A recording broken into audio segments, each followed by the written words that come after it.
சரி, இப்ப பெருமாளுக்கு வருவோம். குறைகள் அப்படிங்கறது நமக்கு போகணும்னா என்ன பண்ணணும்? நம்மள காப்பாற்றணும். காக்கும் கடவுள் யாரு அப்படின்னா நாராயணர். காக்கும் கடவுள் நாராயணரே குறையில்லாமல் இருக்கிறாரான்னா கேள்விக்குறியான விஷயம்தான்.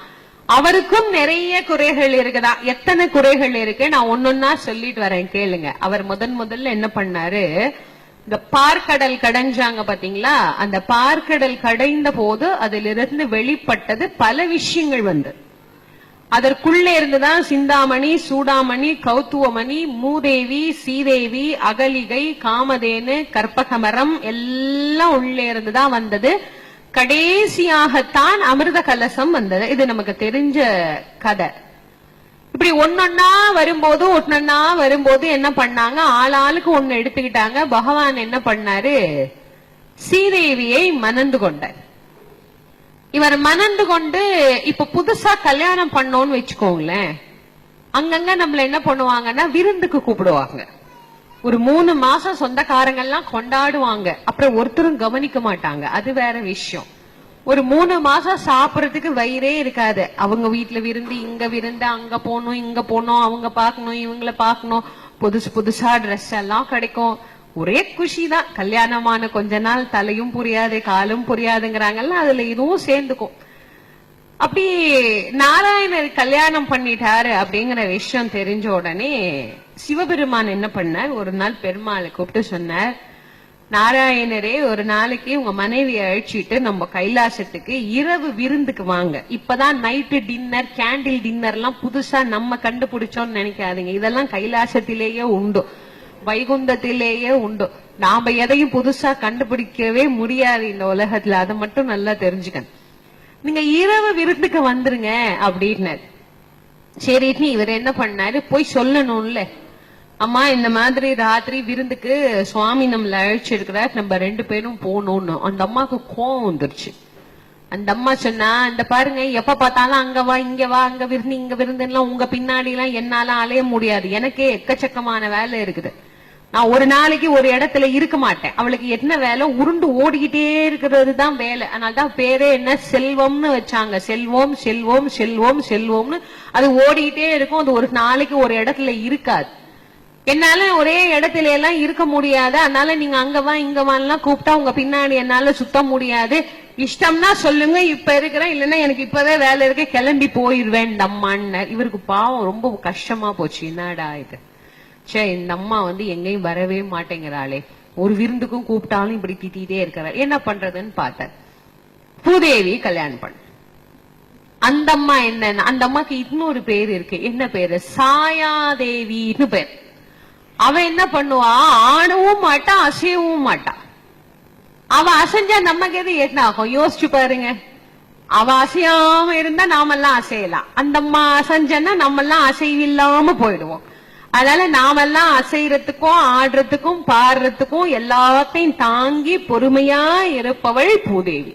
அந்த அம்மா எங்கேயும் வரமாட்டா, அசைய மாட்டா, ஆட மாட்டா, அப்படியே இருப்பா. சுவாமி பார்த்தார், அந்த அம்மா ஓடிக்கிட்டே இருக்கிறா, இவ ஓடாம ஒரே இடத்துல உட்கார்ந்து இருக்கிறா, இந்த தொல்லையே நமக்கு வேண்டாம், மனசே சரியில்லை, எங்க போகலான்னு யோசிச்சார்.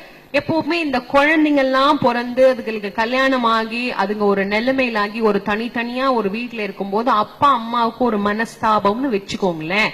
நிறைய அப்பா என்ன பண்ணுவாங்கன்னா கிளம்பி பொண்ணு வீட்டுக்கு போயிடுவாங்க, இல்ல பையன் வீட்டுக்கு போயிடுவாங்க. ஏன்னா கொஞ்சம் மனசு சரியில்லைன்னா அங்க போய் ஒரு 4 நாள் இருந்துட்டு வந்தா கொஞ்சம் மனசு சரியா இருக்கும்.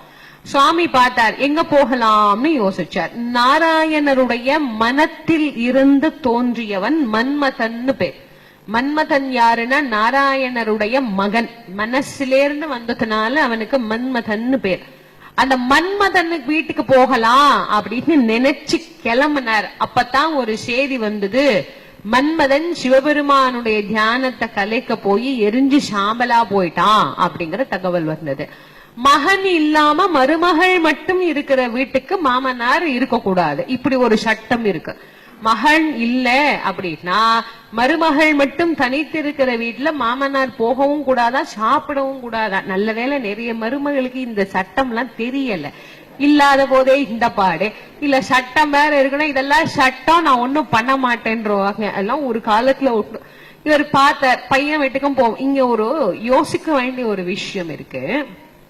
மன்மதன் ஏன் எரிஞ்சு போனா அப்படின்னு நிறைய பேர் யோசிக்கிறதே இல்லை. ஏதோ சிவபெருமானுடைய தவத்தை கலைச்சதுனால எரிஞ்சுட்டான், இல்ல சுவாமியோட கண்ணுல இருந்து வந்த அந்த அக்னி அவனை எரிச்சிருச்சு. அவனுக்கு பக்கத்திலே தானே அவனுடைய மனைவி ரதிதேவி நின்றுட்டு இருந்தா. அந்த ரதிதேவிய அது எரிக்கலையே, மன்மதனை மட்டும்தான் எரிச்சுது. பக்கத்துல இருந்த ரதிதேவி அது ஒண்ணுமே பண்ணல. அப்ப அதுக்கு மட்டும் ஏதாவது ஒரு காரணம் இருக்கும்ல. என்ன காரணம் அப்படின்னா, மன்மதன் தன்னுடைய தாய் தந்தையரை எங்காவது ஒரு இடத்திலாவது வழிபட்டு இருக்கிறானா அப்படின்னு நீங்க எந்த புராணத்திலையும் தேடி பாத்தீங்கன்னா இதுவரைக்கும் கிடையவே கிடையாது. இப்போ சிவபெருமான விநாயகர் வணங்கின தலங்கள் நிறைய இருக்கு. கணபதீஸ்வரம்னே ஒரு திருத்தலம் இருக்கு, பிள்ளையார்பட்டி இருக்கு, கையில லிங்கத்தோட விநாயகர் பூஜிக்கிற அற்புதமான கோலம் இருக்கு. நீங்க முருகப்பெருமான் எடுத்துக்கிட்டீங்கன்னா முருகன் தன்னுடைய தந்தையாரை பூஜித்த திருத்தலங்கள் நிறைய இருக்கு. திருச்செந்தூர் இருக்கு, பஞ்சலிங்கங்கள் வைத்து பூஜித்த தலம். அது இல்லாம நீங்க பாத்தீங்கன்னா திருமுருகன் பூண்டி திருப்பூர் பக்கத்துல இருக்கு. எப்படி அங்க பஞ்சலிங்கமோ அங்க ஒரே லிங்கம் வச்சு பூஜித்த திருத்தலம் அங்கே இருக்கு. ஆனா நாராயணரை எங்காவது ஒரு இடத்திலேயாவது மன்மதன் வணங்கி இருப்பானா அப்படின்னா அடியேனுக்கு தெரிஞ்ச வரைக்கும் கிடையாது. என்னுடைய குருநாதர் வள்ளல் வாரியார் சுவாமி அவர்கள் ஆராய்ச்சி பண்ண வரைக்கும் கிடையாது. எங்குமே அவன் வணங்கினதே கிடையாது. யாரெல்லாம் தாய் தந்தையரை வணங்காது வாழ்கிறார்களோ அவர்களுக்கெல்லாம் என்ன கதி ஏற்படும் என்பதை காட்டுவதற்காகவே சிவபெருமான் மன்மதனை எரிச்சுட்டார். இதுக்கப்புறமாவது கொஞ்சமாவது யோசிக்கணும், அப்பா அம்மானா யாரு, அப்ப கும்பலன்னா எங்க அப்பா அம்மா எங்களை எரிச்சிருவாங்களான்னு. இவன் எரிக்காம இருந்தா சந்தோஷம். அவங்க எங்க வெட்ட மனம் பித்து பிள்ளை மனம் கல்லுங்கிற மாதிரி அவன் என்ன சொன்னாலும் மண்டையாட்டிட்டு போறது தாய் தந்தையர்களுக்கு வழக்கமான விஷயம் ஆயிடுச்சு. ஆனால் வணங்குபவருக்கும் வணங்காதவருக்கும் என்ன வேறுபாடு அப்படிங்கறத நம்ம அதுல இருந்து தெரிஞ்சுக்கலாம். மன்மதன் எரிஞ்சிட்டான். இப்போ பையன் வீட்டுக்கு போக முடியாது, வேற எங்க போறதுன்னு யோசிச்சார்.